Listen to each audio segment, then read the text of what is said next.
Message topic ఏంటంటే today's message topic is are you aware of the things going on in this world, are you aware of these tactics that the devil has been using. So ఈరోజు message topic ఏంటంటే ఈ లోకంలో ఏం జరుగుతుందో మీరు చూస్తున్నారా? Devil యొక్క సాతాను యొక్క ఈ తంత్రాలు ఈ పనులను ఈ లోకంలో మీరు చూడగలుగుతున్నారా? అయితే ఈరోజు కొన్ని పాయింట్స్ డిస్కస్ చేసుకుందాం. 7 to 8 పాయింట్స్ డిస్కస్ చేసుకుందాం. అయితే వాక్యం అనేది లాస్ట్లో చూసుకుందాం. ఈ పాయింట్స్ డిస్కస్ చేసుకున్నాక ఆ వాక్యం చూసుకుంటే మీకు ఇంకా లోతుగా వాక్యం అర్థమవుతుంది. లాస్ట్లో చూసుకుందాం వాక్యం. అయితే ఫస్ట్గా చూసుకున్నట్లయితే సాతాను ఏం చేస్తున్నాడంటే breaking marriages, causing a mind set among people to not to get married. అయితే సాతాను ఏం చేస్తున్నాడంటే వివాహాలను పడగొడుతున్నాడు. వివాహాలను పడగొట్టడమే కాకుండా మనుషుల్లో ఎట్లాంటి మనస్తత్వాన్ని తెస్తున్నాడంటే ఇంకా నాకు వివాహం వద్దు అనే మనస్తత్వాన్ని మనుషుల్లో తెస్తున్నాడు. అయితే అన్ని వివాహాలు సాతానే పడగొడతాడని కాదు, కానీ చాలా మటుకు సాతానే పడగొడతాడు. అంటే వాక్యంలో ఉంది కదా, వివాహం అన్ని విషయంలో ఘనమైనది అని.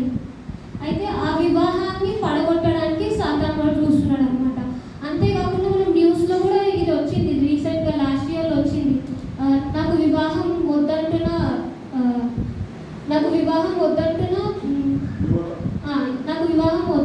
యువత సంఖ్య పెరిగిందని మొన్న లాస్ట్ ఇయర్లో న్యూస్లో కూడా వచ్చింది.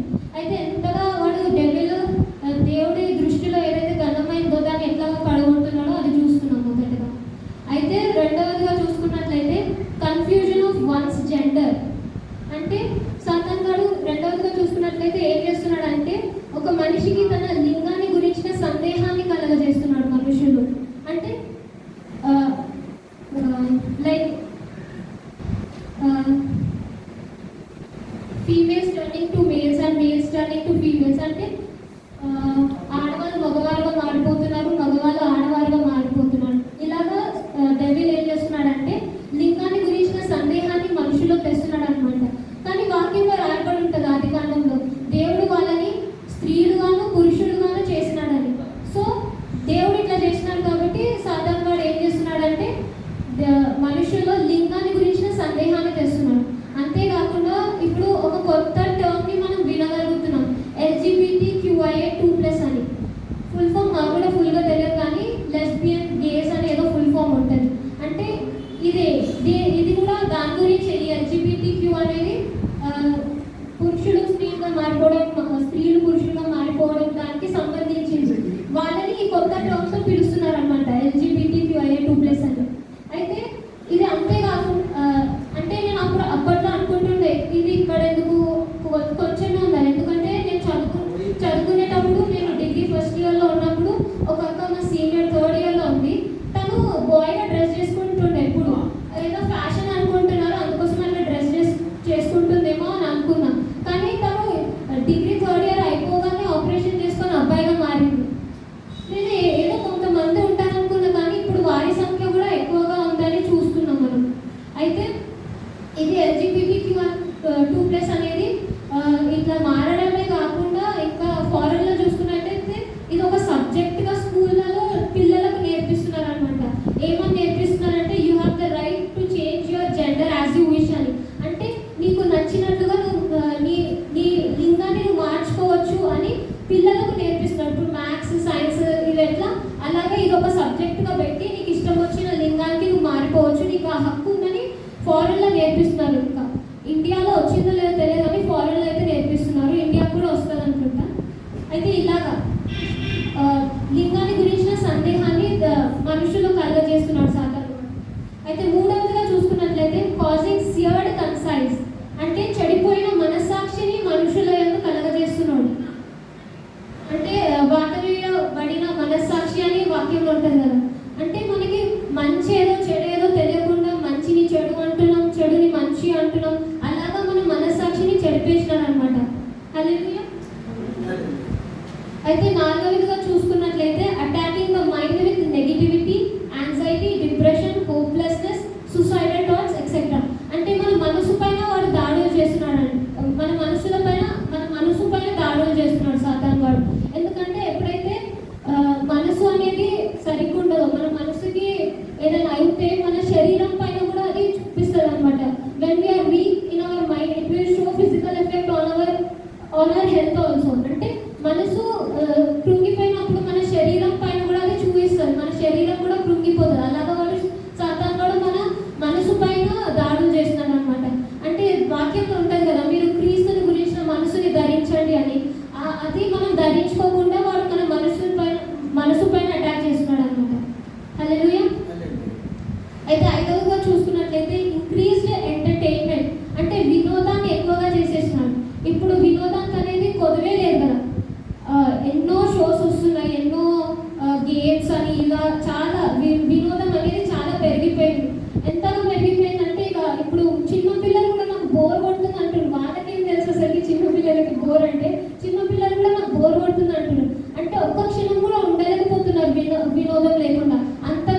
వాక్యం ఏమంటే వింటారా? వినరు. వాళ్ళకి ఆటలు పాటలు ఇలాంటివే కావాలి అని అనిపిస్తుంది. అట్లాగా దేవుడు అట్లాగా అట్రాక్ట్ చేసుకున్నాడు అనమాట అందరినీ, వినోదాన్ని ఎక్కువగా చేసి. ఆరోగ్యంగా చూసుకున్నట్లయితే discard among people, discard among religions. అంటే మనుషుల మధ్యలో గొడవలు పెట్టడం, మతాల మధ్యలో గొడవలు పెట్టడం, ఇలాంటివి ఎక్కువగా చేస్తున్నాడు. ఇప్పుడు న్యూస్లో కూడా చూసుకున్నట్లయితే ఈ మత గొడవలు అనేటివి ఎక్కువగా అయిపోయినాయి. అంటే ఇప్పుడు ఎలక్షన్స్ కూడా పార్టీ అనేది కాకుండా మతంకి సంబంధించిన గొడవగా మార్చేస్తున్నాడు. అక్కడ కమెంట్స్ చూసినట్లయితే అట్లనే ఉంది. యూట్యూబ్లో కమెంట్స్ చూసినట్లయితే బీజేపీ అంటే తెలుగు రావాలి అని వాళ్ళు అంటే మతానికి సంబంధించినట్టుగా మొత్తం చేసినారు. ఈ మతం అనేది దేవుడు సృష్టించింది కాదని వాళ్ళు తెలుసుకోలేకపోతున్నారు. ఈ మతం అనేది ప్రజలు సృష్టించిందని తెలుసుకోలేకపోతున్నారు. కానీ మనం క్రైస్తవులుగా మనకి ఈ వివేచనం ఉంది, జ్ఞానం ఉంది. మనం పోరాడుతుంది మనుషులతో కాదు అని, వారి వెనుకలో ఉన్న సాతాను ప్రభావితం ద్వారా వాళ్ళు ఇలా చేస్తున్నారని మనం గ్రహించుకొని మనం వారితో కాకుండా వారి వెనుకలో ఉన్న దురాత్మ సమూహాలతో మనం పోరాడాలి. హల్లెలూయా. అండ్ 7వదిగా చూసుకున్నట్లయితే ఇంక్రీజ్డ్ నాలెడ్జ్ అండ్ టెక్నాలజీ. అంటే జ్ఞానము అంత్యదినంలో ఎక్కువ అయిపోతుందని వాక్యంలో కూడా రాయబడింది.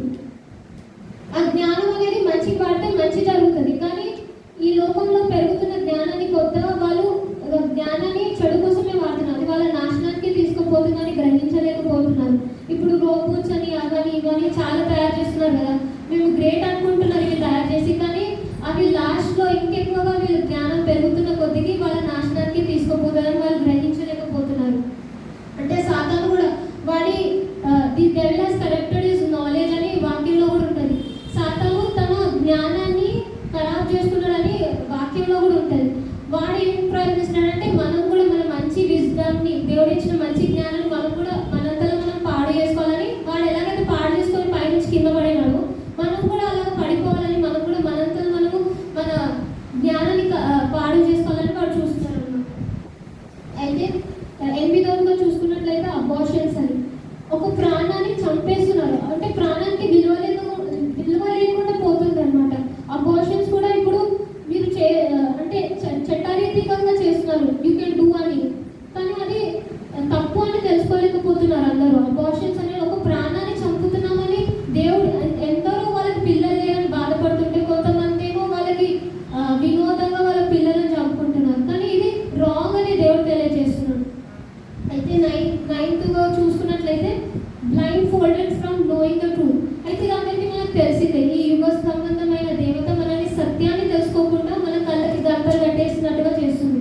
అంటే దేవుడు అందరికీ మనకి తెలుసు కానీ అన్ని జనులకి తెలియదు కదా, వాళ్ళకి తెలియకుండా గంటలు కట్టేస్తుంది. అంటే దేవుడు అంటాడు కదా, నేనే మార్గాన్ని, నేనే సత్యాన్ని, నేనే జీవాన్ని అనే ఆ సత్యమైన దేవుడిని ఎరగకుండా గంటలు కట్టేస్తుంది అన్నమాట సాతాను. అయితే ఇప్పుడు వాక్యాన్ని చూసుకుందాం.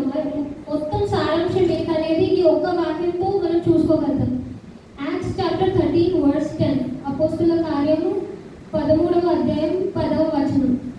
And said, full of all deceit and all cunning, you son of the devil, you enemy of all righteousness, will you not cease to pervert the right ways of the Lord? అయితే తెలుగులో ఏమని ఉంటుందంటే, అతన్ని తేరి చూచి సమస్త కపటముతోను సమస్త దుర్మార్గముతోను నిండినవాడ, అపవాది కుమారుడా, సమస్త నీతికి విరోధి, నీవు ప్రభువు యొక్క తిన్నని మార్గములను చెడగొట్టుట మానవా. అంటే ఇది పౌలు వేరే సందర్భంలో చెప్తాడు, కానీ ఇది మనము గమనించినట్లయితే ఇక్కడ ఏమంటాడంటే you son of the devil. ఇప్పుడు అపవాది కుమారుడైనా, అపవాది చేసే పనులే కుమారుడు కూడా చేశారు కదా. ఇక్కడ మనం కుమారుడిని తీసేసి అపవాది అని చదువుతాం. You the devil, you enemy of all righteousness. అంటే అపవాది సమస్త నీతికి విరోధి అనమాట. అక్కడ అపవాదిని తీసి చదివితే సమస్త నీతికి విరోధి అని రాబడుతుంది. అంటే దేవుడు నీతిని క్రియేట్ చేస్తే వాడు ఆ నీతికి విరోధమైన పనులు చేస్తూ ఉంటాడు అనమాట. అండ్ అలాగే ఇక్కడ రాసింది, will you not cease to pervert the right ways of the lord. అంటే ఇంకేం చేశాడంటే సాతాను వాడు, నీవు ప్రభువు యొక్క తిన్నని మార్గములను చెడగొట్టుట మానవా.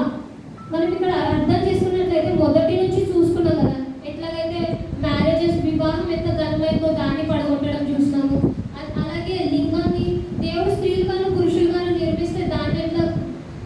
కన్ఫ్యూజన్ ఎట్లా చేసిందో చూసుకుంటాం. ఇలాగ మనం చూసుకున్నా కానీ వాడి పనిలే. దేవుడు తిన్నగా నిర్మిస్తే, దేవుడు మంచిగా నిర్మిస్తే దాన్ని చెడుగా మారుస్తుంది. అంటే దేవుడు చేస్తే దాన్ని పాడు చేస్తుంది అనమాట. హల్లెలూయా. అదే గాడ్ ఇదే తెలియజేస్తున్నాడు. We do not cease to cover the right ways of the Lord. ఇది సారాంశం